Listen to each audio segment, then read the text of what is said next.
Tape tennis থেকে আন্তর্জাতিক cricket, Pakistan ক্রিকেটে হর হামেশাই এটা দেখা গেল, এবার বাংলার ক্রিকেটেও দেখা মিলল এমনই এক পেসারের। নাসিম হারিসরা যেমন 22 গজে ঝড় তোলে ব্যাটারদের নাভিশ্বাস তুলে রাখেন, এবার টাইগার ক্রিকেটেও এমন ঝড় তোলা শুরু করেছেন নাহিদ রানা। তবে পেসার নাহিদ রানা কি পারবেন দেশের ক্রিকেটে গতির অনন্য মাইলফলক ছুঁতে, সেটাই জেনে নেব রিপোর্টে। বাংলার ক্রিকেটে এই তো কদিন আগেও নাহিদ রানা নামটা খুব একটা পরিচিত ছিল না, থাকবেই বা কিভাবে। 21 বছর বয়সী নাহিদ ক্রিকেট বলই যে হাতে নিয়েছিলেন মাত্র 3 বছর আগে। পাড়ার ক্রিকেটের টেপ টেনিসে খেলা নাহিদ আসল ক্রিকেটীয় দীক্ষাটা পেয়েছেন খুব অল্প সময়। তবে এই অল্প সময়ে নাহিদ যা করে দেখিয়েছেন তাতে চোখ কপালে উঠবে সবারই।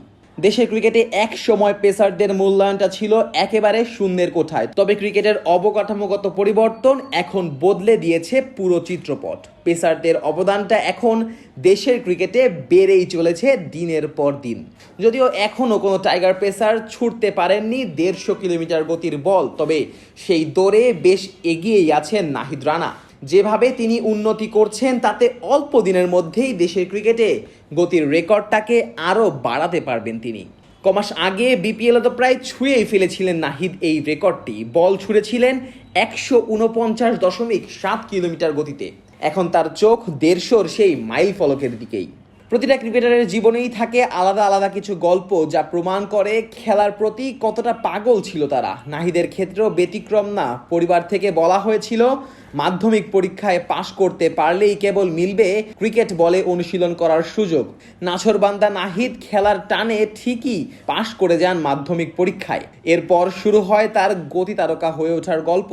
ভর্তি হন রাজশাহীর ক্লেমন ক্রিকেট একাডেমিতে। সেখানে তাকে নিয়ে কাজ শুরু করেন জাতীয় দলের সাবেক ক্রিকেটার আলমগীর কবির। এরপর তিনি ডাক পেয়ে যান অনূর্ধ্ব-19 দলের ক্যাম্পে। এমনকি বিশ্বকাপ স্কোয়াডের বিবেচনাতেও ছিল নাহিদ, কিন্তু শেষ পর্যন্ত আর সেই বাধা টপকাতে পারেননি। এরপর জাতীয় দলের ক্রিকেটারদেরকে নেট বোলিং করে বেড়ানো নাহিদ নজরে আসেন টাইগার দলের বর্তমান অধিনায়ক নাজমুল হোসেন শান্তর। তার মাধ্যমেই খেলার সুযোগ মেলে এনসিএলে। প্রথম আসরে মাত্র 2 ম্যাচ খেলা নাহিদ দ্বিতীয় আসরে এসে তাক লাগিয়ে দেন সবাইকে। তার গতি আর আগ্রাসনে দিশেহারা হয়ে পড়ে বাংলার সব বাঘা বাঘা ব্যাটাররা। ফলাফল 6 ম্যাচে 32টি উইকেট, আসরের দ্বিতীয় সর্বোচ্চ উইকেট শিকারী। এমন উত্থানকে তো আর রূপকথা ছাড়া আর কিছুই বলার উপায় নেই। এনসিএলে অসাধারণ পারফরমেন্স তার বিপিএল এর দরজাটাও খুলে দেয়। খুলনা টাইগার্সের হয়ে বিপিএলেও গতির ঝড় তোলেন নাহিদ। মিরপুরের স্লো পিচেও দেখান কিভাবে ব্যাটারদের গতি দিয়ে কাবু করতে হয়। সেখানেই প্রায় ছুঁয়ে ফেলেছিলেন 150 কিলোমিটার। লঙ্কানদের বিপক্ষে অভিষেক হবার আগে নাহিদ বলেছিলেন টাইগারদের হয়ে গতির এই অনন্য রেকর্ডটা করতে চান তিনি নিজেই। যেখানে মিরপুরের পিচেই নাহিদ ব্যাটারদের নাভিশ্বাস তুলেছিলেন, সেখানে পাকিস্তানের পিচগুলোতে কতটা না ভয়ঙ্কর হতে পারেন তিনি, সেটা আর বলার অপেক্ষা রাখে না। পাকিস্তান সফরে যাওয়ার আগে তার ছোট্ট একটা ঝলকও দেখিয়েছেন তিনি। চট্টগ্রামের মাটিতে বাউন্স আর গতি দিয়ে কাঁদিয়েছেন ব্যাটারদের। এবার বাইরের মাটিতে তার গতি দেখার অপেক্ষায় রয়েছে বাংলার শত শত ক্রিকেট ভক্তরা।